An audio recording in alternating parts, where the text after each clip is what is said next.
ምንጊዜም ሚዲያ የዕለቱ ጉዳይ ከመጽሐፍት ገበታ ከአድማጮች መድረክ መስታወት የቅዳሜ ወጎችና የተወልደ እንግዳ መደበኛ ዝግጅቶቻችን ናቸው። 703 475 6309 ስልካችን ምንጊዜም media@gmail.com የኢሜል አድራሻችን ነው። ሰብስክራይብ በማድረግ ቤተሰብ ይሁኑ። ምንጊዜም ኢትዮጵያ። ሰላም ጤና ይስጥልኝ የምንጊዜም ሚዲያ ቤተሰቦች የጥቅምት 13 2018 ዓ.ም መስታወት የተሰኘው ዝግጅታችን ጀምሯል። ለሚቀጥሉት ተከታታይ ሳምንታት በመስታወታችን ስራዎቹን እየተመለከትን በርካታ ቁም ነገሮችን እናገኝ ዘንድ የጋበዝነው ኢንጂነር ፍስሐ ጥላሁን ነው። ኢንጂነር ፍስሐ የኢትዮጵያ ፊደልን ከኮምፒውተር ጋር በማገናኘት የጽህፈት ማቀነባበሪያ በማሰናዳት ይታወቃል። ከዚህ ሌላ በርካታ ለትውልድ የሚጠቅሙ አበርክቶችና አስተዋጽኦችም አሉት። አብራችሁን ስትቆዩ ታደምጧቸዋላችሁ። ሪዮት አለሙ ነኝ፣ እንድትከታተሉን ጋብዛለሁ። ኢንጂነር ፍስሐ ግብዣዬን ተቀብለ ስለተገኘ በጣም ነው የማመሰግነው።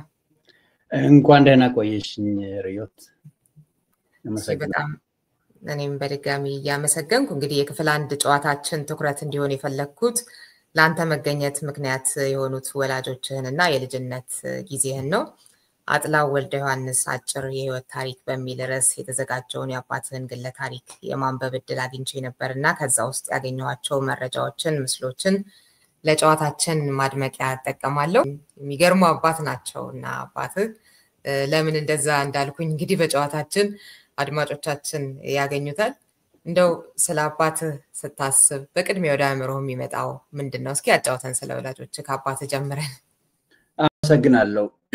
ከአባቴ ስለተጀመረ ከቤተሰቦቼ ስለተጀመረ በጣም ነው የማመሰግነው። እርግጥ አንዳንድ የተሰሩ ስራዎች አሉ፣ ግን ዋናው ከየት እንደመጣንና ስለ ቤተሰቦቻችን ነው። አባቴ በሰሜን ሸዋ ጠቅላይ ግዛት ተወልዶ እዛ በረኝነትና በግብርና ካገለገለ ቤተሰቦችን በኋላ ጠፍቶ ወደ ደብረ ሊባኖስ ሄዶ ለመማር በጣሊያን ጊዜ እዛ የነበረ ሰው ነው። እናቴም አዲስ አበባ ተወልዳ እዛው አድጋ እዛው ነው ጋብቻቸው። አንዳንድ ፎቶግራፎችንም ልኬልሻለሁ። እናቴና አባቴ ለኔ ጀግኖቼ ናቸው፣ ሂሮዎቼ ናቸው። እናቴ በህይወት አለች። አባቴ ከትንሽ ጊዜ በፊት ዛሬ 20 ዓመት በፊት አለፈ።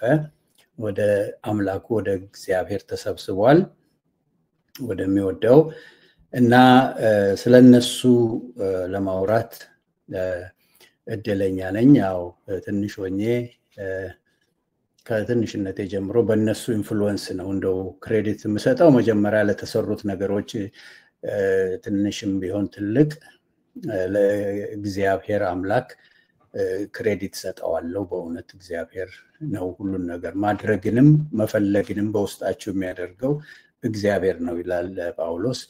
እንደዛ ለእግዚአብሔር ክሬዲት ሰጣለሁ፣ እግዚአብሔር ነው። ሁለተኛ ግን አባቴና እናቴ ነበሩ ኢንፍሉዌንስ የሚያደርጉኝ። አባቴ በጣም የገፋ ትምህርት ባይኖረውም በጣም ጠንካራ ነበረ። ብዙ ነገሮች ይጽፍ ነበር። በእጁ የጻፈውን ታይፕ አስደርጎ ነው መጽሐፍ ላይ መጨረሻ በኢትዮጵያ በነበርኩ የዛሬ 4 ዓመት አሳትሜው ለሰዎች እንዲያገኙት ለተከታታዮች ሼር ማድረግ ትችላለሽ። ማንም ሰው በነፃ ማንበብ የሚችለው መጽሐፍ ነው። አሁን ደግሞ ትረካ የሚሉ እንተርከው ብለው በኦዲዮ እየሰሩት ነው እና ትልቅ ስፔሻል ነገር ሆኖ ሳይሆን ጀንዋይን የሆነ ቤተሰብ ነበረኝ። አባቴን የማስታውሰው ደግነቱ፣ ቸርነቱ፣ ፈሪሃ እግዚአብሔርን at the core of his being እግዚአብሔርን የሚወድና የሚያመልክ አባት ነበር። በጣም ፖዚቲቭ የሆነ አስተያየት ያለው ነው። እናቴም ደግሞ አሁን ወደ 90 የሞላት ነው። ጠንካራ ነች። በየቀኑ ወክ ታደርጋለች ከስልኳ ጋር ነው ብዙውን ጊዜ የምታሳልፈው። ማማ እሱ ስልክ አይበቃም የምለው እኔ ነኝ። ምንድነው የሚያዩት ግን?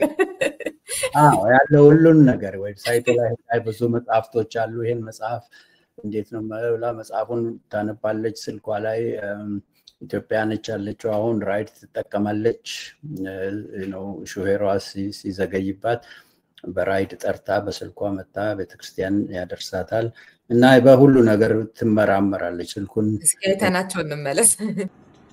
የመልእክት 1836 ነሐሴ 12 ቀን ቅዳሜ ዕለት ተወለዱ።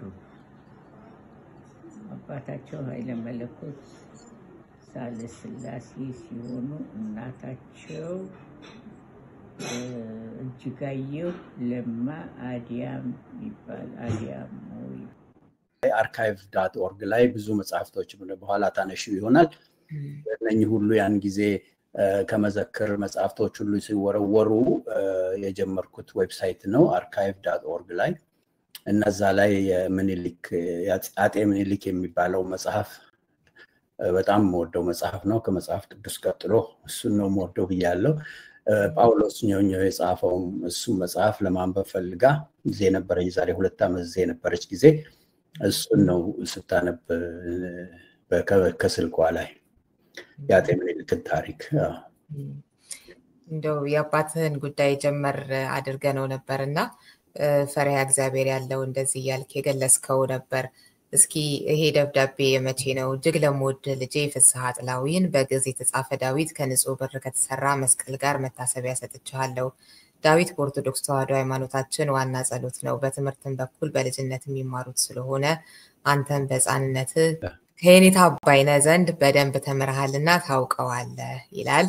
ቀን ተጽፎበታልና አጥላው ወልደ ዮሐንስ አባቴ ይላል። እስኪ ትንሽ አውራን። አዎ አባቴ የሚያወራው ይሄ መስቀሉን የኔታ አባይነህ ጋር እንግዲህ እንደምታውቂው በቄስ ትምህርት ቤት ነው የጀመርኩት። በጣም ትንሽ ትምህርት ቤት የጀመርኩት ቄስ ትምህርት ቤት፣ ከዛ ወደ ሬጉላር ትምህርት ቤት ሄድኩና ኮከበ ጽባህ ቀዳማዊ ኃይለ ሥላሴ የምንለው ነው እዛ የተማርኩት እና ይሄንን አባቴ ዳዊትን ከነመስቀሉ ብዙ ጊዜ ሲመጣ ዳዊትን ወይም ደግሞ ልዩ ልዩ መጽሐፍቶች መስቀል ጽናጽን ሁሉ ይዞልኝ ይመጣ ነበርና እግዚአብሔርን የሚወድ ነው። እግዚአብሔርን ነውና በኦርቶዶክስ ሃይማኖት ጠንካራ ተከታይ ነው። ግን ከዛም አልፎ ነው እኔ አንድ ቦታ እንደተናገርኩት እግዚአብሔርን በሃይማኖት አንወስነው እና ኦርቶዶክስ ቤተክርስቲያን በጣም ማከብራት ቤተክርስቲያን ቤተሰቦችም እና እሷም ወይና የተወለደበት ወይናምባ ማርያም የሚባል ኮረማሽ አካባቢ የማርያም ቤተክርስቲያን አለ። እሱን በቃ ጠንክሮ ከልጅነቱ ጀምሮ የሚያሰራ ነው። እንደውም እዛ የማርያም እኮ ፍስሐ የማርያም አጥሯ ፈረሰ በቃ አንድ ነገር ላክ ይለኛል። እዚህ የማርያም እኮ ቆርቆሯ ማፍረስ ጀምሯል ይለኛል። ሆኖም ሃይማኖት ጥሩ ነው። እኔ ሃይ ስኩል ሆኜ ፕሮቴስታንት ቤተክርስቲያን መሄድ ጀመርኩና በዛን ጊዜ ከዛ በኋላ ምንድነው ተባባልን። ከሱ ጋር ተነጋገርን፣ አወራን ስለምናምነው ስለእምነቴ ተነጋገርንና ጥሩ ነው ለምን ታዲያ እሑድ ጧት ከኔ ጋር ቤተክርስቲያን ኦርቶዶክስ ቤተክርስቲያን አስቀድሰን ከዛ በኋላ ደግሞ ቁርስ በልተን ከዛ በኋላ ወደ ፕሮቴስታንት ሄዳለህ ተብሎ እስከመጣሁበት ድረስ አሜሪካን እስከመጣሁበት ድረስ እንደዛ እያደረግን ነው። እኔም እንደዛ ነው የማምነው። ሃይማኖት አንድ ነገር ነው፣ የግል ነው እና but at the same time እግዚአብሔርን የፈለግነው እናገኘዋል። እግዚአብሔርን የምትፈልግ ነፍስ ታገኘዋለች እና በቤተክርስቲያን በሃይማኖት አይወሰንም ብዬ ነው የማምነው። አባቴም እንደዚህ ነው። እዚህ ሲመጣ አሜሪካን ሀገር ሲመጣ ፈረንጆች ቸርች ነበር የምንሄደው እና ምንም እያስተረጎምኩለት በደንብ ፈረንጆች ቤተክርስቲያን እናመልካለን፣ እዚህም ኦርቶዶክስ ቤተክርስቲያን እንሄዳለን እና ሃይማኖት ከልቸር ጥሩ ነው። ደግሞ እምነት ደግሞ ከሱ የላቀ ነው። አንድ ዋን ቱ ዋን ከእግዚአብሔር ጋር የምናደርገው ነው ብዬ የማምን ሰው ነኝ። ለየት ያለ ነው። አንዳንዱ ሰዋዬ የዋህ ነው አንተ ሰውዬ የሚሉኝም አሉ እና አክራሪ የሃይማኖት ማክረር አልወድም። እና እግዚአብሔርን ማወቅና ስለ ሃይማኖት ስለ እግዚአብሔር ማወቅ ነው። እግዚአብሔርን ደግሞ ራሱን ማወቅ ነው። ከልጅነት ጀምሮ እንደዛ ነውና ይሄንንም ክሬዲት የምሰጠው ለአባቴ ነው። አባቴና እኔ አስተሳሰባችን ስትሮንግ ኦርቶዶክስ ቤተክርስቲያን በጣም ጠንካራ አገልጋይ ምዕመን ነበረ አባቴ እና እዚህ በጠዋት 4 o'clock ሌሊቱ 10 ሰዓት ማለት ነው ተነስቶ የሚጸልይ ነው። እዚህ እንኳን ሆኖ አሜሪካን ሀገር ሁሉ ሲመጣ መቋሚያውን ይዞ የሚጸልይ ዳዊቱን የሚደግም የጸሎት ሰው ነበረ እና ግን እግዚአብሔርን ማንነቱን ደግሞ ያወቀ ነበር። ስለዚህ የፈረንጅ ቤተክርስቲያን ሆነ ፕሮቴስታንት ሆነ እዚህ ብሎ ችግር የሚገጥመው አይደለም። እኔም እንደዛው ነኝ እና እሱ ነው የአባቴ ትልቁ ኢንፍሉዌንስ። መቼስ ፈሪሃ እግዚአብሔርና እግዚአብሔርን ማንነቱን ማወቅ ነው ያስተማረኝ ብዬ ነው የማስበው። ብዙም በተለይ ደግሞ በዛ ዘመን እንደዚህ አይነት ሰው ማግኘት ማለት የሃይማኖት ነፃነት እንደዚህ የግድን ያለውበት ካልሆንክ አይነት ነገር በወላጅ ደረጃ ነው እንጂ እንዲህ አይነት ብዙም የተለመደ አይደለምና እሱ በራሱ የሚገርም ነገር አለው። በመንግስት ስራ ውስጥ ምንድነው የሰሩት የሚለውን ትንሽ እስኪ ለአድማጮቻችን ያነቡታል። የጠቀስከው ቦታ ሄደው ሲተረክም ደግሞ እንነግራቸዋለን እንግዲህ የቱ ጋር እንደተተረከ። እስከዛ ድረስ ግን እንደዚሁ የተወሰነ መረጃ ለመስጠት እዚሁ መጽሐፍ የጠቀስኩት መጽሐፍ ውስጥ ይገኛል አጥላው ወልደ ዮሐንስ አጭር የህይወት ታሪክ የሚለውና እዛ ላይ ራሱ የሰነድ አያያዝ ነገር በጣም የሚገርም ነው። የሳቸውም ያንተምና ገርሞኛል። በዝርዝር ነው ብዙ ነገሮቻቸውን የሚያስረዱት ዓመተ ምህረቶች እንደዚህና በመንግስት ስራ ላይ ያገለገልኩባቸው ክፍሎች ብለው ከዘረዘሯቸው ውስጥ አንደኛ ከ1933 ዓመተ ምህረት እስከ 1934 ዓመተ ምህረት በህዝብ ጉዳይ ማጣሪያና ማቅረቢያ ጽህፈት ቤት የባለ ጉዳዮችን ጥያቄ በአጭር ቃል ማዘጋጀት፣ የርስትም ሆነ የገንዘብ ዳረጎት መዝገብ መያዝ። ሁለተኛ በ1935 ዓመተ ምህረት በአገር ግዛት ሚኒስቴር በጸሐፊነት እንዲሁም በሸዋ ጠቅላይ ግዛት የመዝገብ ቤት አቋም ምክትል ኃላፊ። ሶስተኛ ከ1936 እስከ 1940 ዓመተ ምህረት የህግ መወሰኛ ምክር ቤት ፕሬዝዳንት ልዩ ጸሐፊ። አራተኛ በ1941 ዓመተ ምህረት የነጻነት ማተሚያ ቤት ስራ አስኪያጅ። አምስተኛ ከ1942 ዓመተ ምህረት እስከ 1967 ዓመተ ምህረት በእርሻ ሚኒስቴር በልዩ ልዩ ክፍል በኃላፊነት ተብሎ የተዘረዘረ አለ። በ34 ዓመታት ያህል አገልግለዋልና የሚገርም የተለያየ ስፍራዎች ላይ ግልጋሎት ነው የሰጡት። እስኪ ትንሽ እሱንም ብታጫውተን ደስ ይለኛል። ምን ይመስል ነበረ እንደዚህ አይነት ቤተሰብ ውስጥ በዛ ጊዜ ውስጥ መኖር የሚለውን? አዎ በጣም ምን እንደሚሰራ እኔ ትንሽ ልጅ ነኝ ብዙም አላውቀውም። ግን አልፎ አልፎ መስሪያ ቤቱ ይሄድ ነበር ይሰራ ነበረ እና እርሻ ሚኒስቴር የሚባለው ሲሰራ ነው ማስታውሰው። ለምሳሌ አንድ ጊዜ አንደኛ ክፍል ሆኜ ገና አንደኛ ነው ሁለተኛ ወጣ ተብዬ ቤተ መንግስት እንድትሄድ ተብዬ ሂሳብ ጮራ የሚል መጽሐፍ ከግርማዊ ቀዳማዊ ሥላሴ ተቀብያለሁ እና እዛ ለመሄድ ቀኑ አዘቦት ቀን ስለነበረ እናቴ በቃ ያን ጊዜ አትነዳም ነበረ። አባቴ ነው ስራ ነበርና ከስራ መውጣት አይችልም። ስለዚህ በአውቶቡስ መሄድ አለባለችኝ። አንደኛ ክፍል ሆኜ አውቶቡስ ነገረችኝ።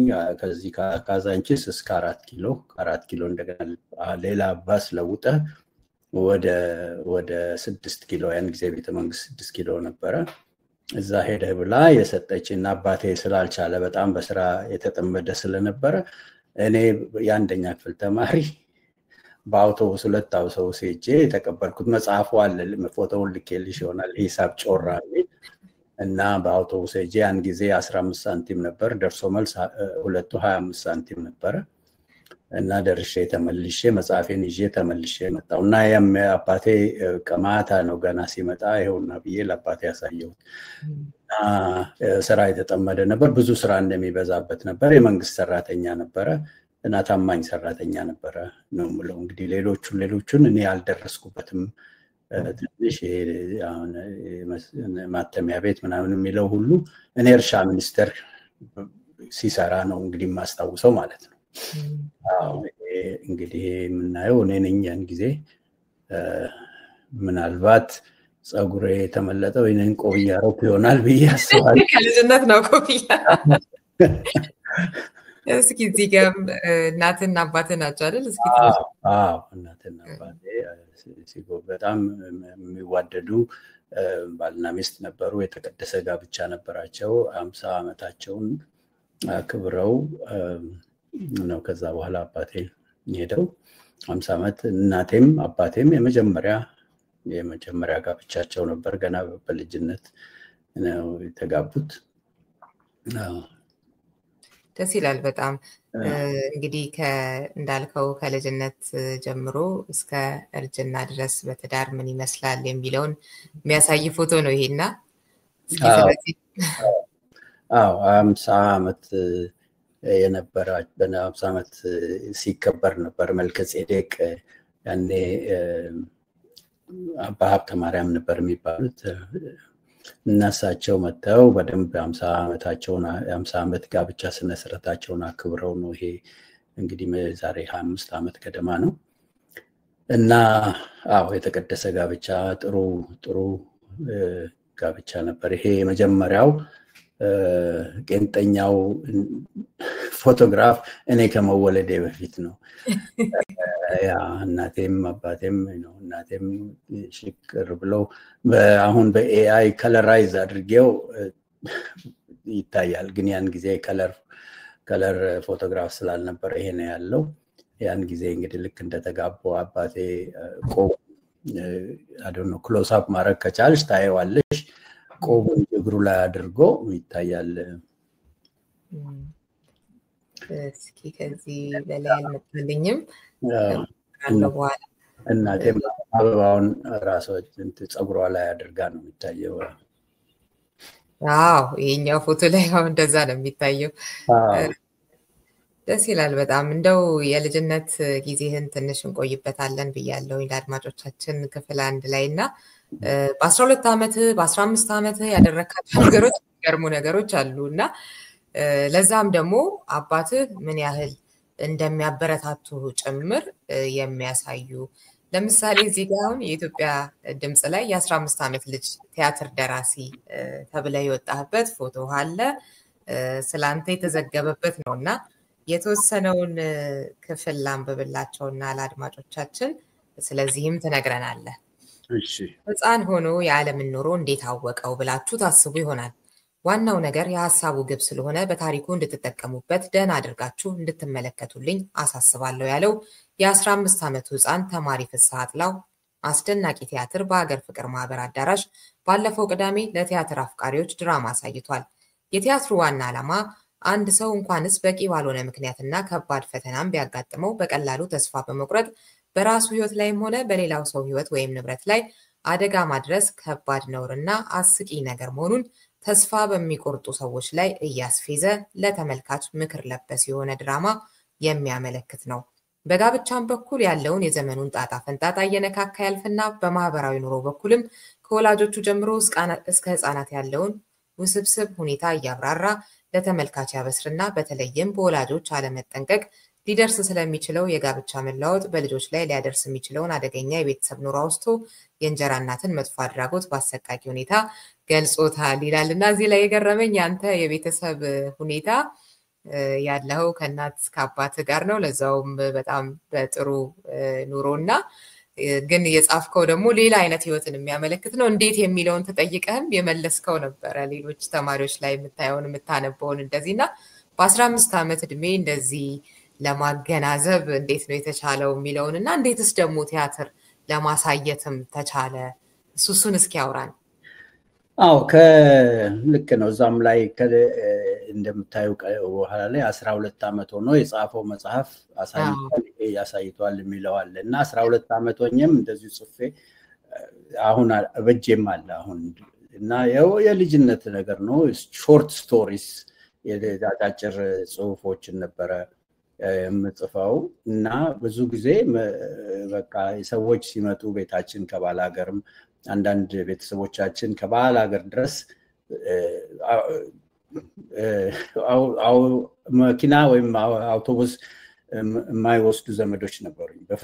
በፍጹም አይነካንም ብሎ 3 ቀን በእግራቸው የሚመጡ ዘመዶች የሚኖሩበት ሀገር ነበር ከሸዋ ኖርዘርን ሸዋ እና እነሱ ሲመጡ እነሱን በመስማት ሌላም ደግሞ የትምህርት ቤትም ህይወታቸውን ስሰማ እና መጽሐፍ ደግሞ ከልጅነት ጀምሮ ብዙ መጽሐፍ በጣም አነባለሁ። በጣም በቻልኩት ሁሉ ገንዘብ አጠራቅሜ ምን ብዬ መጽሐፍ አሮጌ ተራ ሄጄ መጽሐፍ እየገዛው ስለማነብ በዛ ላይ ነው የተመሰረተው ነው የምለውና ያው 12 ዓመት ሆኜ መጽሐፍ ጽፌያለሁ። እንደውም ርዕሱ እስከ መጨረሻው በጣም የታገለ ከላይ ከእግዚአብሔር ዘንድ ዋጋን ተቀበለ። ማርገና ገጥማው ያርጋል።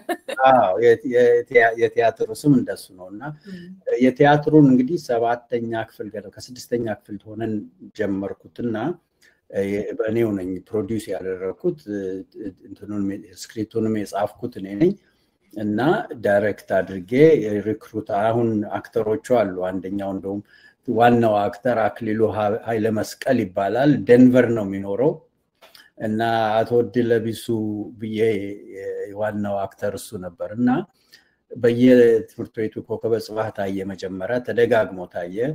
ከዛ ወደ ዳግማዊ ምኒልክ ትምህርት ቤት ተፈሪ መኮንን መድኃኔዓለም እየዞርኩ እሑድ እየዞር ስናሳይ ጸጋዬ ገብረመድህን ሎሬት ጸጋዬ ገብረመድህን ስለዚህ ቲያትር ሰማና አስጠራኝና ቢሮው ቀዳማዊ ኃይለ ሥላሴ ቲያትር ውስጥ ነበረ ቢሮው።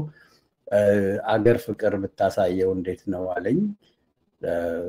ደስታውን አልችለውም ግን ቤተሰቦቼም አያውቁ ምንም ነገር እና እዛ ሄጄ ከሰዎቹ ጋር ተፈራርሜ እቃውን ፕሮፑን ምኑን ሁሉ በቃ ያን ጊዜ 15ም ገና አልሞላኝ ወደ 15 ገና እየሄድኩ ነበረ እና 15 ዓመት እንግዲህ እንደሆነው ብዬ በሙሉ ማስታወቂያውን ምኑን ሁሉ አርጌ ሰዎቹን ቲያትሩን ሄደን አገር ፍቅር በጣም ብዙ ሙሉውን ነበር አገር ፍቅር። ምክንያቱም ማስታወቂያ ሁሉ ማስታወቂያ ሚኒስቴር እየሄድኩ ማስታወቂያውን ሰጥቻቸው የከፈልኩ በጋዜጣም ሁሉ ማስታወቂያው ወጥቶን ስለነበረ ብዙ ጋዜጠኞችም ብዙ መጡ እና ብዙ ሰው ነበርና እዛ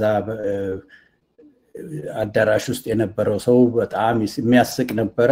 ኮሜዲና ትራጀዲም ነበረ። በጣም ደግሞ የሚያሳዝንም ነገር ነበረው። እንደምታነቢው ሰዎች መሐረባቸውን አውጥተው ልጁ በእንጀራ እናቱ በመርዝ ገድላው ሲሞት ያን ጊዜ ሰው በቃ ልክ የእውነት መስሎት ብዙ ሰው ሲላቀስ ነበር ይላል። አይተሽዋል እዛ እንትኑ ላይ ተጽፏል። እና እንግዲህ ይሄ በዛን ጊዜ የነበረኝ ኢንትረስት ነው። በጣም ብዙ የመጽሐፍ የማንበብ አሁንም ኑሮዬ እና አካባቢ ሁሉ ከመጽሐፍትና ከሊትሬቸር ከስነ ጽሁፍ ጋር ነው።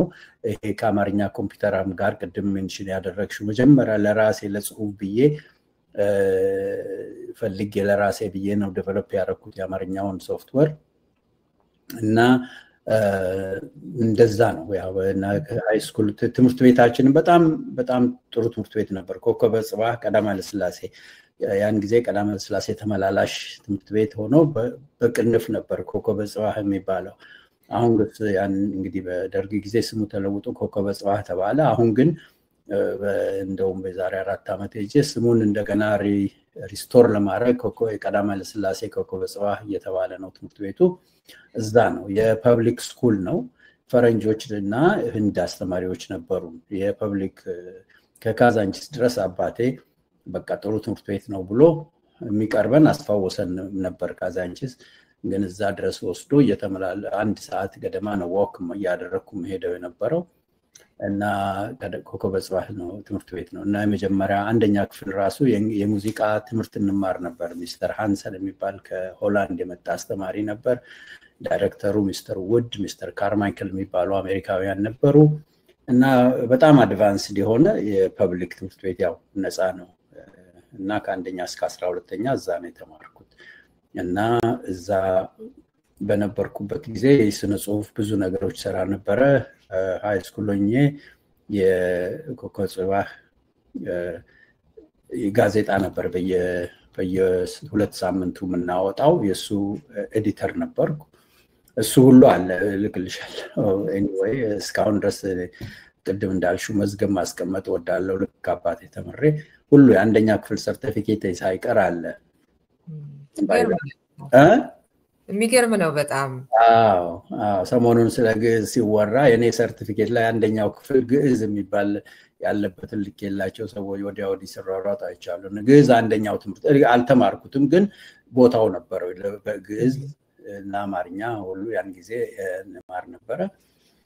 እና ከዛ የሬዲዮ ፕሮግራም ነበረኝ 10ኛ ክፍል ሆኜ አቶ አማረ ጉልላት ይባላሉ አስተማሪ ዳይሬክተራችን። እሳቸው ኦፊስ ሄጄ በአናውንስ በሚደረግበት የአድማጮች ምርጫ ኩዊዝ ሾው ምናምን የመሳሰለ ሁሉ እናደርግ ነበረ። እና አንዳንድ ሰዎች ስቲል እያስታወሱ ያን ጊዜ ኮንሰማ ነበር ያንተ ፕሮግራም። እንደውም አንድ ዶክተር ብርሃኑ የሚባል አውስትራሊያ የሚኖር እኔ እኮ ያንተ ተከታታይ ነበርኩ፣ አሁን ፕሮፌሰር ነው ኢኮኖሚክስ። ያኔ በምሳ ሰዓት ላይ ነበረ ሬዲዮ ፕሮግራም እናደርገው፣ ኩዊዝ ሁሉ እንሰጥ ነበር። እና ኩዊዙን የውድድር ቦክስ ውስጥ መልሱን ቦክስ እናደርግላቸዋለሁ አቶ አማረ ክፍል ውስጥ ያን እዛ ላይ መልሱን ያደርጋሉ። በሚቀጥለው ሳምንት ማን ነው ያሸነፈው ብለን አናውንስ እናደርግ ነበር። እንደ ዘመኑ እንደ አሜሪካን ሀገር ኢትዮጵያም አለ ኩዊዝ ሾው።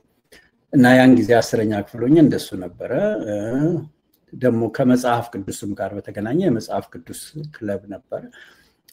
ባንዲራ ደሙን ያፈሰሰ የሚለውም ዘምረን ባንዲራ አውጥተን ነበረ የምንገባው ክፍል። ጠዋት አናውንስመንት ይደረጋል እና ለአቶ አማረ ሄጄ አባባ አማረ ለምንድነው የእግዚአብሔርን ቃል ማናነበው ስላቸው አንድ ትችላለህ አሉኝ። አዎ ብዬ ሰው ከአንደኛ እስከ 12ኛ የተሰበሰበው ወጥቼ ደረጃው ላይ መጽሐፍ ቅዱስን አንብቤ ጸልዬ ነበረ። እና ከዛ የግብረ ገብ የሚባል ትምህርት አስተማሪዎች እንዴ ይሄ ህፃን ልጅ ነው ደግሞ እሱ ብሎ መጽሐፍ ቅዱስ አንባቢ አሉና ከሰሱኝ። እና አቶ አማረ እንዴ ምን ችግር አለ መጽሐፍ ቅዱስ ነው ያነበበው ምን አለበት አልኳቸው አሉ። እና አይ ህፃን ነው እንግዲያው እናንተ አድርጉት ሲሏቸው እነሱ ደግሞ ትንሽ ቀልጠፍ ያሉ አልነበሩ። ቀሲስ ሰለሞን የሚባሉ ከስላሴ ካቴድራል እየመጡ አርብ መጽሐፍ ቅዱስ አንብበው እንዲያስተምሩን ተደረገ። እኔም በቃ አንተ ልጅ ነህ ቁጭ በል ተባልኩ። እሺ ብዬ ተቀብዬ ቁጭ አልኩ። እና እንደዚህ አክቲቭ ነበርኩ። በእንደው ከሰው የተለየው ሆኜ ሳይሆን ፑሽ ማድረግ ወዳለው በቃ ይሄ ነገር መደረግ አለበት በሚለው አንድ ነገር ማድረግ ከፈለኩ እንደዛ ነው። አባቴ የሚያበረታታኝ ነበር። የቲያትሩ ላይ ለምሳሌ እሱ እንደተጠሪ ነው ተጠርቶ የመጣው አንደኛው እንትኑ ላይ እንደውም ገርሞት በቃ ትልቅ ድግስ አድርግላቸው ለአክተሮቹ ብሎ ሁሉ 50 ብር ሰጥቶኛል። 50 ኢትዮጵያ ብር ለግብዣ። እሱን ደብዳቤ ቆይ ላቅርብላቸው ለአድማጮቻችን። በጣም ደስ ይላል። እንዲህ ብለዋል ኢንጂነር ፍስሐ አባት። የዛን ጊዜ በጣም ለምወድ ልጄ ለፍስሐ አጥላው በዚህ ባሳየኸው ቲያትር ያየውና የሰማው ሁሉ በማድነቅ የኔ ልጅ መሆንህን የሚያውቁ ሰዎች በመልካም አስተያየት በማመስገን ይጠይቁኛል። አንዳንዶቹም ከሌላ ሰው እርዳታ አግኝቶ እንደሆነ ነው እንጂ በሱ አቅምና እድሜ እንዴት ሊሆን ይችላል በማለት ሐሳባቸውን የገለጹልኝ ብዙ ናቸው። እኔም እንኳን ዛሬ እድሜው 15 ዓመት ሆኖት ይቅርና በ12 ዓመቱ ሰው ማመኔ ለምኔ የሚል መጽሐፍ ባዘጋጀ ጊዜ ከኔም ሆነ ከሌላ ሰው እርዳታ ለማግኘት አልሞከረም እያልኩ መልስ ሰጠኋቸው። ግን ከልብ አላመኑኝም። ስለዚህ እድልህ በመራህ የተቀደሰ ዓላማ እግዚአብሔር እንዲረዳህና ወደፊትም ሐሳብህን እንዲያቃናልህ ልባዊ ምኞቴን በደስታ ገልጽልሃለሁ። ከአንተም ጋር የደገሙት ጓደኞች በጣም የሚመሰገኑና እድለ መልካሞች ስለሆኑ ምስጋናዬ በአንተ አማካኝነት እንዲደርሳቸው አድርግልኝ። እነዚህንም ጓደኞችህን አንድ ቀን የመደሰቻ ግብዣ እንድታደርግላቸው በሽልማት ስም 50 ብር ሰጥቻለሁ ይላል። 50 ብር ያን ጊዜ በጣም ትልቅ ገንዘብ ነበረ። ትልቅ ፌሽታ ነው ያደረግነው። የሚገርም ነው። ይሄንን ራሱ በጽሁፍ እሳቸው ማለታቸው አንተም እስካሁን ማስቀመጥ እሱ ነገር ራሱ በጣም ይገርማል። በዶክዩሜንቴሽን በጣም ነው ማምነው። እንዳልኩሽ አንደኛ ክፍል ሰርቲፊኬት ጨምሮ ነው ያለኝ ነው እና ያው ይቀመጣል። እንግዲህ እግዚአብሔር እስካስቻለን ድረስ ዶክዩሜንት ማድረግ is very important ብዬ ያው ከአባቴ ሁሉን ነገር ያስቀምጣል። ይሄንንም ታይፕ አስደርጎ የራሱን አውቶባዮግራፊ ራሱ ሰጥቶኝ ደህና ሆኖ እያለ ነው። የኦቢቹዋሪውን ይሄም እንግዲህ ስሞት ይሄንን ነው የምታነቡት በምትጽፉት ብሎ በደንብ ታይፕ አስደርጎ ያ በዚህ ቀን ተወልዶ ብሎ የሚሞትባትን ቀን ብቻ ባዶ አድርጎ እችን ሞልታችሁ ታሳትሙታላችሁ ብሎን እሱን ጽፎ ኦሬዲ የሰጠንን ነው። እዚህም ሀገር የሱን ሰርቪስ እናደርግ ኢትዮጵያም እሱን የተጠቀምነው እና እንደዛ አይነት ሰው ነበር አባቴ። አዎ የሚገርም ነው በጣም ደግሞ በጣም እድለኛም ነው። አሁን የኢትዮጵያ ድምጽ ላይ መጀመሪያ እንግዲህ በ15 ዓመት ቃለ መጠይቅ ስትደረግ አንጋፋው ጋዜጠኛ ኢትዮጵያ ተቀደም የሚለውን መፈክር እንደውም ለመጀመሪያ ጊዜ ያስተዋወቁት መሆናቸው የሚነገርላቸው ከበደ አኒሳ ናቸው አይደል ያናገሩ? አዎ የሚገርም ነው። እኔ ያን ጊዜ ምንንም አላውቀውም። በጣም ሪል ትንሽ ነበርኩ ጀስት ድንግርግር ግን ያው እንደ ፎቶግራፉን ብታዩ በጣም ትንሽ ልጅ ነበር ፎቶግራፍ እና ያኔ እንደዛ ነበር ትልቅ እስካሁን ድረስ አለ። አሁን ይሄ ፒዲኤፍ ነው እንጂ ብጭቅጭቅ ብሎ ራሱ ጋዜጣው አለና ኢትዮጵያ ድምጽ የከበደ አኒሳ ነበር ያን ጊዜ አዘጋጁ። የሚገርም ነው በጣም። እንግዲህ ወደ ሌላ የልጅነትህ ደግሞ ቅድም ኮከበ ጽባህን ስታነሳ ነበርና እስኪ አንድ ቪዲዮን ጋብዛቸውና መቼ ነው ምንድነው የሚለውን ተነግረናል።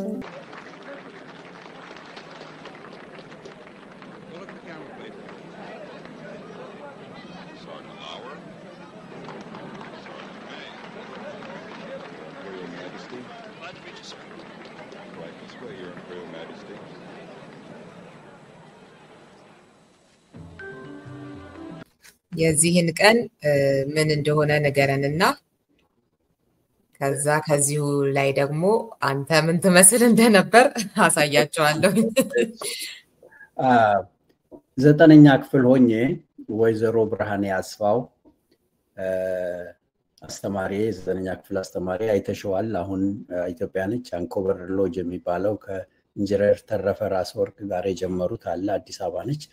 እሷ እንግሊዝኛ አስተማሪያችን ነበረች እና በዛን ጊዜ አሜሪካን ኤግዚቢሽን የአሜሪካ ቴክኖሎጂዎች ትልልቅ ካምፓኒዎች ቴክኖሎጂ ለማሳየት እነ ፌርቻይልድ እነ ኤንሲአር የመሳሰሉና ጀነራል ኤሌክትሪክ ለማሳየት አሜሪካን ያለው የደረሰበትን ቴክኖሎጂ ለማሳየት አሜሪካን ኤግዚቢሽን ነበረ። ወደ 1968 69 አካባቢ ነው እና በዛ ላይ የኛን ትምህርት ቤት እንደ ሳምፕ ይዘው መጡና በትምህርት ቀን ወሰዱን ሁላችንም አስተማሪያችንም በአውቶቡስ ታዩታላችሁ እሱን ቪዲዮ ላይ በአውቶቡስ ሄደን ምን በመሰለ ማርቸዲስ አንበሳ አውቶቡስ ሄደን ኤግዚቢሽን አዳራሽ ሎተሪ አዳራሽ የሚባል ነበር። እዛ ነበር ዝግጅቱ። እዛ ስናደርግ ነው የሚያሳይና አንድ ባንድ እየተከታተሉና እኔ ያው ትንሽ ቀደም ስለምል ብዙ ጊዜ ፎከስ ያረጉ ነበር ጋዜጠኞች አሜሪካን ጋዜጠኞች ናቸው። ከአሜሪካን ከዩናይትድ ስቴትስ ኢንፎርሜሽን ሰርቪስ የሚባል ከስቴት ዲፓርትመንት የመጡ ጋዜጠኞች ነበሩ ለመዘገብ እና እኔ እንዳስተርጓሚነትም ሆናለሁ እና እዛ አንድ 5 ጊዜ ይታያለው። ያው በዛን ጊዜ እንግዲህ ጸጉሩም እንደነበረኝ ይታያል እና anyway አንድ 5 ጊዜ አለ። መጨረሻው ላይ እትዬ ብርሃኔና እኔ ስታስተምረን ጥያቄ ስትጠይቀኝ እጄን አውጥቼ ስትመልስ ሁሉ አለበት በተሰባበረ እንግሊዝኛ አክሰንቱ ጠንካራ አክሰንት ያለው ግራመር ግን ልክ ነበር። እትዬ ብርሃኔ አሁን ስለሱ ስትጠየቅ እንዴት ነውና በዛን ጊዜ እንግሊዝኛ አስተማሪው ነበርኩና አማርኛ አትቀላቅሉ ትለን ነበር ምክንያቱም እንግሊዝኛችን እንዲሻሻል በማለትና ስለሱ አሁን በፋና ቴሌቪዥን ላይ ተጠይቃ ስታስረዳ ነበርና አሁንም ድረስ በጣም መወዳት አስተማሪ ነች።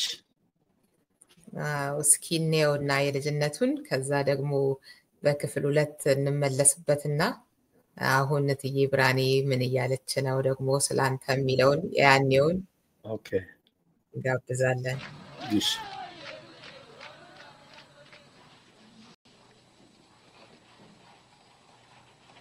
That's good.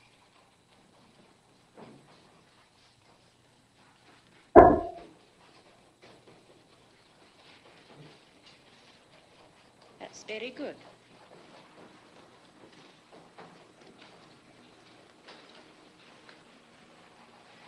What does this picture tell us? Fissa?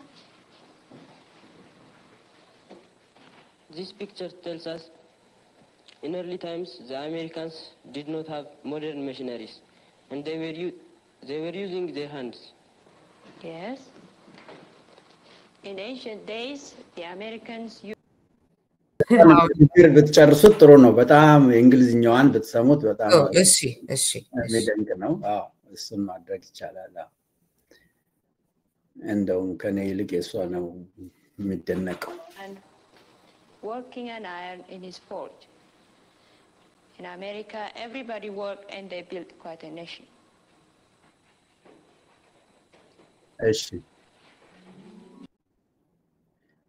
እና አሁን ባለፈው 2 ዓመት በውድድር ኢትዮፒክ አፕ ለሚሰሩ ልጆች ባደረግነው ውድድር ባለቤቷ ኢንጂነር ተረፈ ራስወርቅ ነበሩ የክብር እንግዳ። የመጀመሪያው ኮምፒውተር ቴሌኮሙኒኬሽን ቴሌክስ ሲሰራ የሰሩ ሰው ናቸው። በጣም ከኃይለ ሥላሴም እኔ 4ኛ ክፍል ሆኜ ተሸልመው ነበር እና እንደው ፓዮኒር የሚባለው ነገር መጠቀም ካለብን ተረፈ ኢንጂነር ተረፈ ናቸው። ቴሌክስን በአማርኛ መጀመሪያ የሰሩ የቴሌኮሙኒኬሽን ኢንጂነር ናቸው ባለቤቱ እና አሁን አርፈዋል። እና እንደዛ ነው የነበረው። እና እሷ ስለአሁን ስለዛን ጊዜ ያልሳጅ የተጠየቀበችበት አለ። አሁንም የሷ መጽሐፍ እየጻፈች ነው። በፋናም ቴሌቪዥን ላይ እንደዚሁ ፕሮግራም ተደርጎ ስለሷም ስለኔም ነበረ ማለት ነው። እንግዲህ በዛን ጊዜ በጣም ልጅ የነበረው ኢንጂነር ፍሳሐና እንደዚሁም ወጣት የነበረችው ብርሃኔ አሁን ደግሞ በምን አይነት ሁኔታ ላይ ነው የሚገኙት፣ ምን አሉ ስለ ኢንጂነር ፍሳሐ የሚለውን በክፍል 2 ደግሞ እንደዚሁ እናስቃኛችኋለን። እንደው ሳናጠቃልል ክፍል 1ን ማንሳት ከሚገባን ጉዳዮች ያው ቀኑም እንዳያልፍ ማለት ነው። ፋውንዴሽን አለ የተለያዩ በጎ አድራጎት ስራዎችን የምትሰራበትና ከዛ ውስጥ አንደኛው ይሄ ውድድር የሚዘጋጅበት ነው። ስቴም ፓወር ኦክቶበር 31 ስለሆነ ዴድላይኑ እሱን በክፍል 1 ሳናነሳ እንዳላልፍ ብዬ ነው። እስኪ ስለ ፋውንዴሽኑና ፋውንዴሽኑ ምን ነገሮችን ይሰራል የሚለውን ጥቂት ብለህን ወደዚህኛው ውድድር ደግሞ እንሄዳለን። እሺ ፍሳሐ ላው ፋውንዴሽን እንግዲህ በፋውንዴሽን መልክ አሜሪካን ሀገር ሆኜ ወደ ኢትዮጵያ አንዳንድ ነገር ለማድረግ ኤክስቴንድ ለማድረግ ስል የተሰራ ፋውንዴሽን ነው። ፋውንዴሽኑ ከሰው ገንዘብ እየሰበሰብን ሳይሆን በጠቅላላው ከኔ ከጥሮታ ገንዘብና ከፋሚሊው የሆነ ነው። የምናረጋቸው አትሊስት 3 ዋና ጉዳዮች አሉ። አንደኛው በኢትዮጵያ ላይ በኢኮኖሚ ችግር ላይ ያሉ ጎዳና ተዳዳሪዎች በተለይ ወጣት ሴቶች መንገድ ላይ የሚወልዱ እንደሱን የሚደግፉ የአምላክ ልጆች ፋውንዴሽን የሚባል አለ። አዎ ይሄ የምታዩት ከእናቴ ጋር የዛሬ ዓመት የመጣን ጊዜ ግቢውን ስናይ ነው። እነሱን እየሰበሰቡ የሚያርሱላቸው ገንፎ የሚያደርጉላቸው የአምላክ ልጆች ፋውንዴሽን የሚባል አለ። እነሱም ደግሞ ሌሎችም ደግሞ በምግብ እጥረት ወይም በተለያየ ሁኔታ ውስጥ ያሉ ችግረኞችን የመርዳት ነው። ሁለተኛው በኢትዮጵያ ቅርስ የማሰባሰብ ቅርስ ካታሎግ የማድረግ እና ኢንጂነሪንግ ግራጁዌት ተማሪዎችን በማስተርስ ደረጃ ግራንት በመስጠት ለነሱ ሪሰርች ግራንት እንሰጣለን በአስተማሪዎቹ ሬኮሜንዴሽን አማካይነት። ግን አብዛኛውና ኢምፖርታንቱ በኢትዮጵያ ፊደላት ፊደል አፕሊኬሽን መፕ እንለዋለን መተግበሪያ ፕሮግራም ነው። አፕ ይሉታል በእንግሊዝኛ። አፕ የሚሰሩትን ልጆች ለማበረታታት ብለን ነው። ባለፈው የዛሬ 2 ዓመት የመጀመሪያውን አድርገን በጣም ብዙ ሰው ተሳትፎ ወደ 100 የሚሆኑ ለአንድ 13 ለሚሆኑ ሽልማት ሰጥተን ነበር። አሁን ደግሞ ሁለተኛው ተጀምሯል። ስቴም ፓወር የሚባለው ኦርጋናይዜሽን ጋር በመተባበር ለነሱ ነው ይሄንን ሰጠናቸው። እነሱ አወዳድረው እንዲሸልሙ 1-2 እስከ ሩብ ሚሊዮን ድረስ ለወጣቶቹ እንሰጣለን።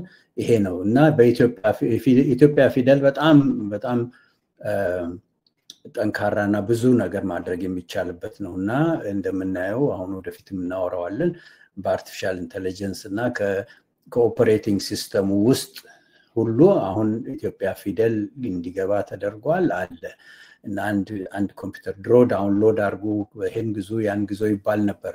አሁን ግን ፊደሎቹ ራሳቸው ፓርት ኦፍ ዘ ዩኒኮድ ስለ ዩኒኮድም ማምራት እንችላለን። የዩኒኮድ የተባለው ኦርጋናይዜሽን ነው ዲሳይድ የሚያደርገው ኢትዮጵያ ፊደል የት እንደሚገባ የዓለም ፊደላት ቦታ ያስያዘላቸው እሱ ኦርጋናይዜሽን ከመጀመሪያው ጀምሮ ፋውንዲንግ ሜምበር ነኝ ላይፍ ታይም ሜምበር እና የኢትዮጵያም ፊደል ኢትዮፒክ በሚባል ተመዝግቧል አሁን እና ዳውንሎድ አያስፈልገውም ልዩ ሶፍትዌር አያስፈልገውም በእንግሊዝኛ የሚሰራውን ሁሉ አሁን በአማርኛና ፊደሉ ደግሞ ኢትዮፒክ የተባለበት ምክንያት የአማርኛ ብቻ ሳይሆን በትግርኛም ሌሎችም ደግሞ ቋንቋዎች እንደሚመቻቸው ሊጠቀሙበት የሚችሉት አፕሊኬሽን መስራት የሚችሉትን ሰዎች ለማበረታታት ነው የኢትዮፒክ አፕስ ውድድር እስከ 20 ኦክቶበር ነበር ያልነው በጣም ብዙ ሰው ስለመጣ እስከ 31 ድረስ ተላልፏል አሁን ዝግጅቱ እየተካሄደ ነው እና አሸናፊዎቹ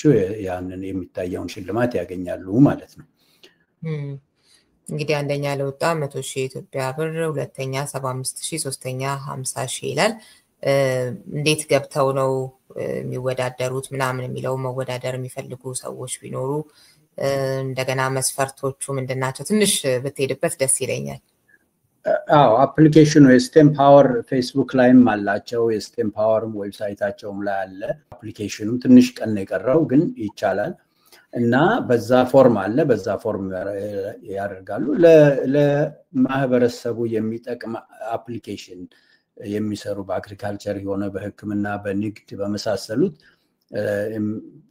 አፕ የሚሰሩ ጠቃሚ የሚባሉ አፖች ግን ዋናው መስፈርቱ 60% የኢትዮጵያን ፊደል መጠቀም አለባቸው ይሄም የተገለበጡ ሳይሆን ራሳቸው የተሰሩ መሆን አለባቸው ነው እና ለህብረተሰቡም ጠቃሚ መሆን አለበት እና ይሄንን ስቴም ፓወር የሚባሉትን ኮንታክት እነሱ ናቸው ላስት ታይም የራሳችን ነበር ሆቴል ተከራይተን ዝግጅቱን ሁሉ ያደረግነው አሁን ስቴም ፓወሮች እኛ ጋር ከነሱ ጋር አውትሶርስ አድርገን እነሱ ናቸው እንዲያደርጉልን የሰጠናቸው እና ይሄ ነው እና ወጣቶቹን እናበረታታለን ኤኒ ታይፕ ኦፍ በኢትዮጵያ ፊደል የሚሰራ አፕሊኬሽን ያላቸው ሁሉ እንትን ማመልከት ይችላሉ አመታዊ ፕሮግራም ነው ባለፈው አመት ያው ትንሽ አንዳንድ ችግሮች ከጠቅላይ ግዛት ለሚመጡ ሰዎች አስቸጋሪ ስለነበረ አልፈነዋል አሁን እንደገና ጀምረናል በሚቀጥለው አንድ ወር ውስጥ ያልቃል ማለት ነው እሺ እንግዲህ መወዳደር የምትፈልጉ ወጣቶቻችን ተወዳደሩ ለማለት ጭምር ነው በክፍል አንዱ ይሄንን ስለሚያልፍ የሚቀጥለው ሳምንት ኦክቶበር 31 ለዛ ነው ማምጣት የፈለኩት እንዴት ወደ ምህንድስና ገባህ የሚለው ነገር ራሱ መነጋገር ያለብን ይመስለኛል ምክንያቱም በልጅነት ቲያትር ስትጽፍ ድርሰት ስትጽፍ ያው እዛ ላይ ያተኮረ አይነት ሙያ እንዲኖር እንደምትፈልግ የሚያሳስብ አይነት ነውና እንዴት ወደ ምህንድስና መጣህ የሚለውን እስኪ ትንሽ እንግዲህ ተማሪ ሆኜ ብዙ ጊዜ ማትስ ወድ ነበር ፊዚክስ ወድ ነበረ እና እዚህም ሀገር ስመጣ እሱን ነው ፐርሱ ያደረኩት እና አዲስ አበባ ዩኒቨርሲቲ እስከመዘጋቱ በፊት ነበርኩና ያን ጊዜም ፍሬሽማን ሆኜ በሱ ነበር ፊዚካል ሳይንስ ውስጥ ነበር የነበርኩት ኢንትረስቴ ከድሮም ጀምሮ ፊዚክስ እና ማቴማቲክስ ኢንትረስት ስለነበረኝ ነው ወደ ምህንድስና ያዘ ነበርኩት ግን ያም ሆኖ መጽሐፌን ቀጥዬ ነበር እና ያው በእጅ ነበር የሚጻፈው ምናልባት በኋላ እንደምንደርስበት በእጅ መጻፍ እዚህ በኮምፒውተር ላይ ሲጻፍ በእንግሊዝኛ በታይፕራይተር ስለሌለ በሱ ምክንያት ነው የአማርኛን መጀመሪያውን ዴቨሎፕ ለማድረግ ያነሳሳኝ። ያኔ ሃርድዌር ነው የምሰራው የነበረው ሃርድዌር እንጂ መጀመሪያ ላይ ዲሲ ቱ ዲሲ ኮንቨርተርስ ወይም ፓወር ሲስተምስ እና ከዛ ባዮሜዲካል ኢንጂነሪንግ ውስጥ የነበርኩት እና ሶፍትዌሩ ለራሴ ኢንትረስት ለዴቨሎፕ ለማድረግ ለጽሁፎቼ ነው ዴቨሎፕ ያደረኩት ነበርና ማቴማቲክስ እና ፊዚክስ ነው ወደ መሐንዲስነት እንድገባ ያበረታታኝ ከድሮ ጀምሮ ስለምወድ ማትስ ትምህርት። ስለዚህ ያኛውን በተጓዳኝ ነው እንጂ የስነ ጽሁፉን ማለት ነው። አዎ መጽሐፎች እንግዲህ በልጅነት የመጽሐፍ ጉዳይ ብቻ ሳይሆን አሁንም አርካይቭ እንዲደረጉ ከዛም ደግሞ ለኮሜርሻል ለሆነ አላማ ሳይሆን ለማንበብ ለትውልድ ለማሻገር የምትሰራው ስራ እንደዚሁ አለና ስለዚህ ደግሞ እስኪ ትንሽ አውራን ፍስሐ ጥላው ይላል ኢንተርኔት አርካይቭ ላይ የኢትዮጵያ ታሪክ ማህደር ስለሚል። እሱንም ሼር ማድረግ ትችላለሽ ሊንኩን። እዛ ላይ ምንድነው ይሄንን የጀመርኩት የዛሬ 20 ዓመት ገደማ ኢትዮጵያ ሲሄድ ከሱቅ አንድ ነገር አዘዝኩና ከሱቅ አንድ በመጠቅለያ አንድ ነገር አመጣልኝ። ምን እንደሆነ ዳቦ ይሁን አላውቅም እና የተጠቀለለበት የአማርኛ ከመጽሐፍ ላይ የተገነጠለ ነው። እንዴ ምንድነው ይሄ ስል በመዘክር የነበሩት መጽሐፍቶች በሙሉ ዝም ብሎ ሲጣሉ ያነሱ ለወረቀት ለሱቅ መጠቅለያ አድርገውት ነው አለኝና ሳየው በጣም ጥሩ መጽሐፍ ኢትዮጵያ ታሪክ ያለው መጽሐፍ ከሱ የተገነጠለ ነበር። በዛን ጊዜ ነው ይሄ ነገር የኢትዮጵያ ታሪክ እየጠፋ ነው በማለት እና ጨለማውን ከማውገዝ አንድ ሻማ ማብራት በሚለው መርሆ እኔ አንድ ነገር ማድረግ አለብኝ ብዬ መጽሐፍ እየሰበሰብኩ ስካን እያደረግኩ አፕሎድ አድርገዋለሁ። archive.org ላይ ሊንኩ አለ። እዛ ላይ ወደ 600-700 መጽሐፍቶች አሁንም ስቲል አፕሎድ እያደረግኩ ነው። እንደሱ እያደረግ ፕሪዘርቭ እናደርገዋለን። ይሄ ዌብሳይቱ የኔ ዌብሳይት አይደለም። አርካይቭ የሚስትና 3 ትሪሊየን ፔጅስ ኦፍ የተጻፉን ጽሁፎች እና የታተሙ ነገሮች አርካይቭ የሚያደርግ ኦርጋናይዜሽን ነው። ሳን ፍራንሲስኮ ነው ያለው። እነሱ ቦታ ስጡኝ ለእኔ ኮሌክሽን ብያቸው ሰጥተውልኝ ወደ እነሱ ነው አፕሎድ ማድረገው። እነሱም ማንም ሰው ሳያስከፍሉ በነፃ ማየት ይቻላል። ማውረድ እና ዳውንሎድ ማድረጉን ዲሴብል ያደረኩበት ምክንያቱም አንዳንዶቹ ፕሪንት አድርገው አለ ለመሸጥም የመሞከሩ ሰዎች አሉ። ስለዚህ እዛው ስልክ ላይ ኮምፒውተር ላይ እንዲነበብ አድርጌ ነው። መብቱም የኔ ስላይደለ የሰው መጽሐፍ ዝም ብዬ እሱ ልጠይቀ ነበር።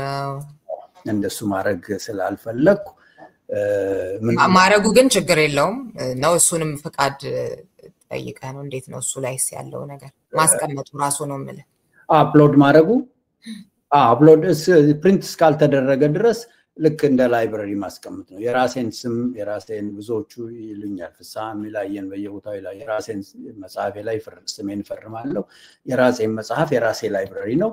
አንድ ሰው ሄዶ ማንበብ ይችላል ልክ ላይብረሪ ሄዶ መጽሐፍ እንደሚያነበው እና ከዛ ዳውንሎድ ማድረግ አይችልም። ስለዚህ ሊጋሊ ኤቲካሊም ደግሞ ችግር የለውም። እሱ ግን ሰው ፕሪንት አድርጎ እንደገና ለማሳተም እንዳይችል አድርጌው ዲሴብል አድርጌዋለሁ። የራሴን ለምሳሌ አባቴን መጽሐፍ መብቱ የኔ ስለሆነ ማንም ሰው ፕሪንት ማድረግ ከፈለገ ይችላል። ምን ችግር የለውም። ግን የሌሎቹን ሰዎች መጽሐፍ ፕሮቴክት ለማድረግ ማንበብ ስልክ ላይ ኮምፒውተር ላይ ብቻ ማንበብ እንዲደረግ ነው ያደረኩት። እሱም ይቻላል። ያው አንተስ ነው ማለት አፕሎድ ስታደርግ አፕሎድ ለማድረግ እንደዚህ አይነቱ ነገር እንደዚህ አይነት አርካይቭ ላይ የሆነ የሚጠይቀው ፍቃድ አለ ወይስ አሰራሩ ምን ይመስላል የሚለው ነው ወይስ ደግሞ ለኮሜርሻል አላማ ስላልሆነ የምትጠቀምበት ችግር የለውም ነው? እንዴት ነው አሰራሩ የሚለው ነው? አሰራሩ አንደኛ እነሱ የህግ አላቸው። ይሄ መጽሐፍ ማን ነው መብቱ ይላሉ። መቼ ነው እና ብዙ ጊዜ ኮፒራይት ኤክስፓየር የሚያደርግበት አለ። እኔ እሱም ላይ ፎከስ አላደርግም። ምክንያቱም ቢያደርግም ባያደርግም የሰው መጽሐፍ ለሰው ዝም ብሎ ፕሪንት እንዲያደርጉት አላው ማድረጉ ትክክል አይደለም ብዬ ነው የማስበው። ስለዚህ እዛ ላይ ግን አፕሎድ እንዳደርግ እነሱ አያስከፍሉኝም። እኔም ለዚህ ስራ ፍረንትሮፒስት ኦርጋናይዜሽን ነው። ሰውየው ትልቅ ቴክኖሎጂ ሰው የነበረ ትልቅ ፕሮዳክት ሰርቶ ለአማዞን ሸጦ በዚህ ስራ ላይ ነው የሚያጠፋው። ስለዚህ አፕሎድ ለማድረግ ችግር የለውም እና ኮፒራይቱን አሁን እንግዲህ የሚቀጥለው ስቴጅ ብዙ ሰዎች መጽሐፍቶቹን ደግሞ እንዲነበብ በድምጽ ወደሚለው እሱም አንዳንድ ሪሰርች እየሰራን ነው። ሌላውም ያው ስለ አይነ ስውራንም ስለሰራ ነው መነጽር በሚቀጥለው ጊዜ እናወራለን። ሁለት ላይ እናወራለን። እና አክሰሰብል እንዲሆን ነው ለህዝቡ።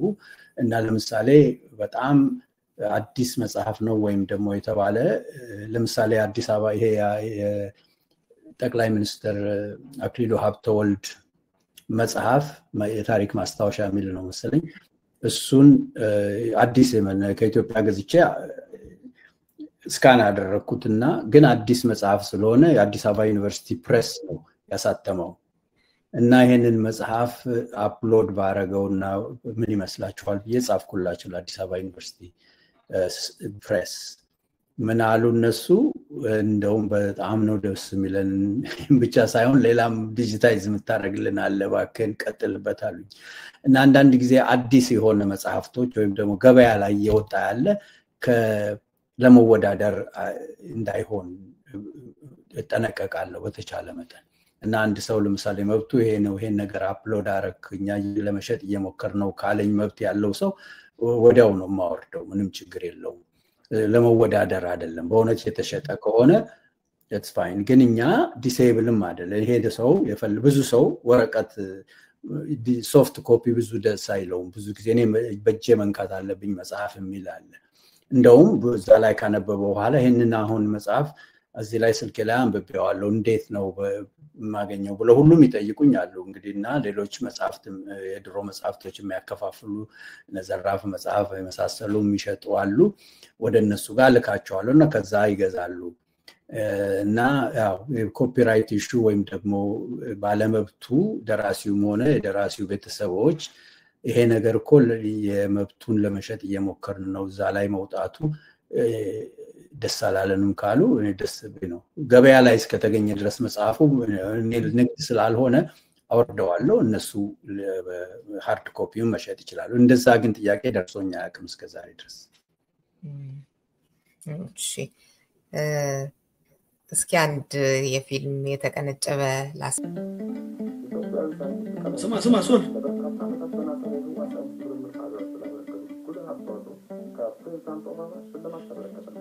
ምሁራኖቻችን እዚህ መስራት ስላልቻሉ እኮ ነው የተሰደዱት። ምቀኝነቱ፣ ክፋቱ ለማንኛውም ኢትዮጵያዊ ስሙ በዓለም ሲጠራ ደስ ይላል። ምን ደስ ይላል? ስሙ እኮ ከመጠሪያ ያለፈ ፍሬ ነው። ለሀገሩ የማይሰራ ያምሮ በባዳም ቢሞካሽ ለኛ ምን ይበጀናል? እነዚህ ሰዎች ለኢትዮጵያ ስለመስራት አሜሪካንን ጥለው ኢትዮጵያን ስለማገልገል ቢያስቡ ኦባማ የሚሸልማቸው ይመስላል። እኔ እንጃ። አይምሰል በሽልማትና በስጦታ እንደመደለል አስነዋሪ ተግባር። ኤድዋርድ ሮክን ታውቀዋለህ? እኔ እንጃ። አክተር ነው አይደል? ሆሊውድ አሜሪካዊ፣ ኢትዮጵያዊ ነው። ልክ እንደ ስሙ ማንነቱን የቀየረ ኢትዮጵያዊ ተመራማሪ፣ የ14 የፈጠራ ስራዎች ባለቤት። ያሳዝናል፣ በጣም ያሳዝናል።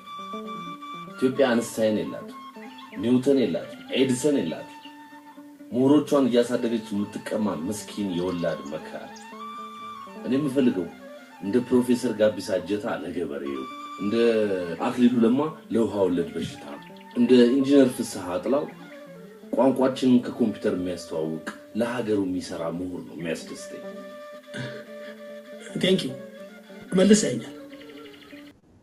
እሺ እንግዲህ ካለም በቃኝ ፊልም ላይ ነው የተወሰደውና የመስተዋት ፕሮግራም አንዱ አላማም ስኬታማ የሆኑ ሰዎቻችንን ስኬታማ ሲባሉ ግን ለራሳቸው ብቻ ሳይሆን ለማህበረሰቡም አንዳች ነገር ያበረከቱ ግላዊ ስኬታቸውን የመነዘሩት ወደ ማህበረሰብም በሚል ነው እንግዲህ የተለያዩ ሰዎችን እዚህ እያመጣን ቃለ መጠይቅ በማድረግ በህይወታቸው አማካኝነት ሀገርን፣ ስራን፣ የተለያዩ ነገሮችን እንድናይ እንድንማር የምናደርገውና ከነዛ ሰዎቻችን አንዱ ነው። በተለይም አሁን በዚህ ፊልም ላይ እንደተጠቀሰው እንግዲህ ቋንቋችንን ከኮምፒውተር ጋር በማስተዋወቅ ረገድ ስማቸው ከሚጠራ በጉልህ ሰዎቻችን ከዶክተር አበራ ሞላ ጀምሮ ከዛ በኋላ ደግሞ አንተን ሌሎችንም እንደዚህ አይነት ስራ ላይ በተለያየ አይነት መንገድ የተሰማራችሁ ሰዎችን ማንሳት እንችላለን እና ከዛ በተጨማሪ ደግሞ ምን አይነት የበጎ ስራ ላይ ተሰማርተሃል የሚለውን ትንሽ ነካክተነዋል። ወደፊት በደንብ እንመለስበታለን።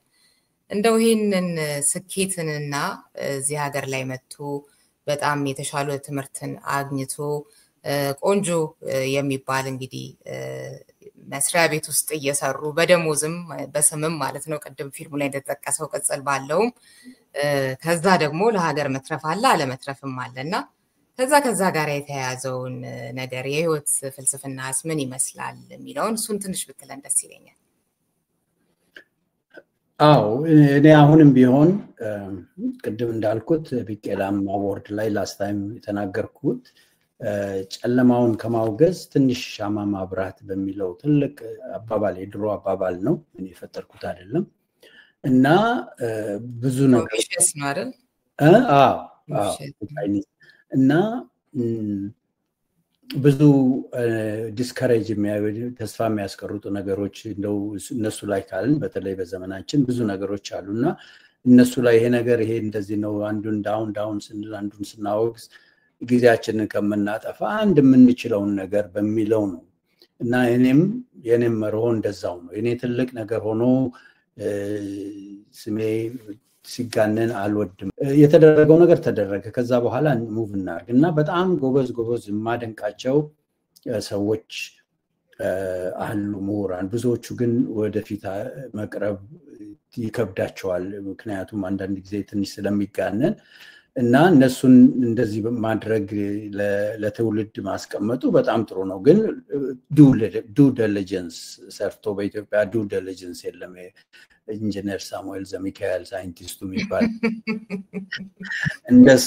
እንደሱ አይነት ነገር ስላለ ሌሎችም ደግሞ በዛም የቦታው ስላሉ እና ሚዲያው ዱ ዲሊጀንስ እውነት ነው ወይ የምለው እና እንዴት ነው ይሄ ነገር የሚባለው እና እኔ አንዳንዶቹ ሰዎች ለምሳሌ ለምንድነው ስለናንተ ስላቸው እባክህ ተሆን ይሉኛል። እኔ እንደውም ሬኮመንድ አድርጌ ለእንደ ሽልማትም ለሚሸልሙ ድርጅቶች ስማቸውን ስሰጥ አንዳንድ ተሆን በፍጹም የማይፈልጉ አሉ እና ያ እንዳለ ሆኖ በተቻለ መጠን ኮንትሪቢዩት ንሽም ብትሆን ኮንትሪቢዩት እናድርግ ነው የራሳችን ሰልፍ ሰርቪንግ የሆነ አድቨርታይዝመንት ሳይሆን ትንሽም ነገር እናበርክት። እኔ ያደረኳቸው ነገሮች እያንዳንዶቹ ቢቆጠሩ እዚህ ላይ ራሱ ፊልሙ እንዴት እንደተሰራ ስሜን እንዴት እንዳገኙት I have no idea። አንድ ምታቀኝ በስልክ ማወራት ሰው እንዴ ስናወራ እስኪ ኢንጂነር ነህ ለካ አለችኝ። እንዴት ስላት ይሄው አንድ ፊልም አየው ቤቱ ስላ ላከችልኝና በአጋጣሚ ነው ያየሁት እንጂ ይሄ ፊልም እንዴት እንደሰራ ስሜን እንደገባበትም አላወኩም። እና ሚዲያው ሴንሲቲቭ ሆኖ ትንሽ ዱ ዲሊጀንስ ብንሰራ እና እውነት ነው ወይ ይሄ ነው ወይስ የተጋነነ ነገር ነው? በተለይ ደግሞ በአሁኑ ዘመናችን ወደፊት ዲስከስ እናደርገዋለን የሚያስፈራ አርቲፊሻል ኢንተለጀንስ በጣም ብዙ ነገሮች እየተሰሩ ነው። ተደበላለ እውነቱና ውሸቱ ያልታወቀበት ጊዜ ነው እና እሱን መጠንቀቅ አለብን እና ወጣቱ ትውልድ ይሄንን ነገር በእውነት ሌጂቲሜት የሆነ ፍሳሃ ሲባል ከሰው በላይ ወይም ሱፐር ስማርት እንደው ሳይሆን just is one of us እኛ እንደኛው እኮ ነው ከሰው የተለየ አይደለም የሚለው እናቴ እሱ እኮ ዝም ብሎ ተራ ሰው ነው አለች እናቴ። ሬጉላር ፐርሰን ለማለት ነው። ያ ምንም ነገር የለውም።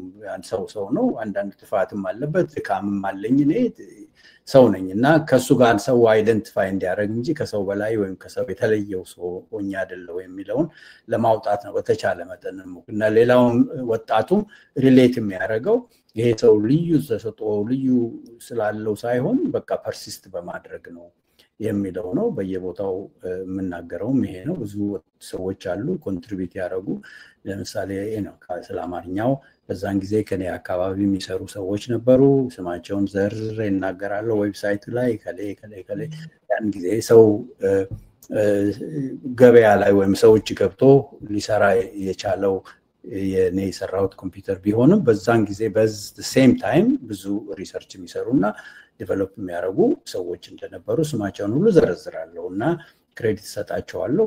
ግን አንዳንዶቹ እባክህ ተወን የሚሉኝም አሉ፣ ስማችንን አታንሳብንም የሚሉ አሉ። እና እንደዛ ነው። ለምንድን ነው እንደዛ የሚሉት? ስማቸውን ሰጥሽና ጠይቂያቸዋለሁ። ጠይቃቸዋለሁ። እኔ እንደውም አንዱን አሁን ስሙን አላነሳም። እኔ በቃ ስለ ኢትዮፒክ ሲጽፍ እዛ ላይ ዘረዘረና እኔንም ዘርዝሮ ከዛ የሱ ስም የለበትም። እንዴ ያንተ ስም ለምንድን ነው ያልከው? እኔ ስለ ራሴ መጻፍ አልፈልግም ማለት። ኦኬ እኔ ጽፈውና በቃ ያንተን ክሬዲት አድርጋ አስገባው። እኔ ከአንተ ጻፍከው ሳይሆን ሌላ ሰው የጻፈው እንዲሆን ስለው እባክህ ተወኝ ብሎ ለመነኝ። እኔ በፍጹም አልፈልግም፣ ስሜ እንዲጠራም አልፈልግም። እንግዲህ ለምን እንደዚህ ያደረግ ለሚለው ጠይቂው አንቺ። ጠይቋለሁ። አንተ ኮንታክቱን ስጠኝ ብቻ ሰጥቻለሁ።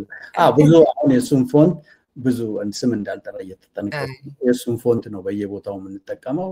እስካሁን ድረስ ነው በጣም ጎበዝ ተመራማሪ ቴክሳስ ውስጥ ያለ ሰው ነው። እና ያው ለምን እንግዲህ ኢትዮጵያ እንትን ነው አንዳንድ ጊዜ ነው ትንሽ የኢትዮጵያን ባህል አለ አይደለም ወደፊት ወጣ ማለቱ እኔ ማለቱን የማይወዱ አለ which is fine። other extreme ሁለት ኤክስትሪሞች አሉ። በጣም እኔ የሚሉ አሉ። አንዳንዶቹ ደግሞ በሱም ስማችንን አታንሱ የሚሉ አሉ። እኔ መሀከል ላይ እንደዚህም ራስን ፐብሊሳይዝ ማድረግ ጥሩ አይደለም፣ ደግሞ ራስን መደበቅ ጥሩ አይደለም ነው የምለው። እንግዲህ እና እንደሱ ነው ያው መማርም የሚቻለው እኮ እንደዛ ነው አይደል? አሁን ስለ ወጣቱ ትውልድ መማር አለበት ካልን አንደኛው መንገድ እንደዚህ አይነት ቃለ መጠይቆችን መስጠት መጻፍም ጭምር ነው።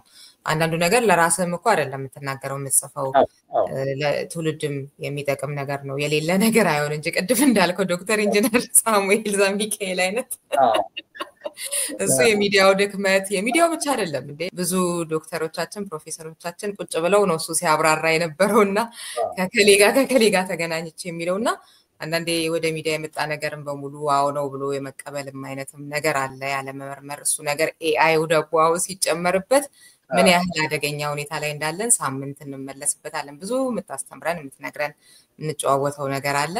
ለዛሬው እጅግ በጣም አመሰግናለሁ። ሳልለው ባላልፈው በክፍል አንዱ የምትለው ነገር ካለ መጨመር ይቻላል። አይ ምንም የለም ፋይን። አመሰግናለሁ። ጥሩ ነው፣ እንቀጥላለን። እንደዚህ ቀለል ባለ ሁኔታ ዲስከስ እናደርገዋለን።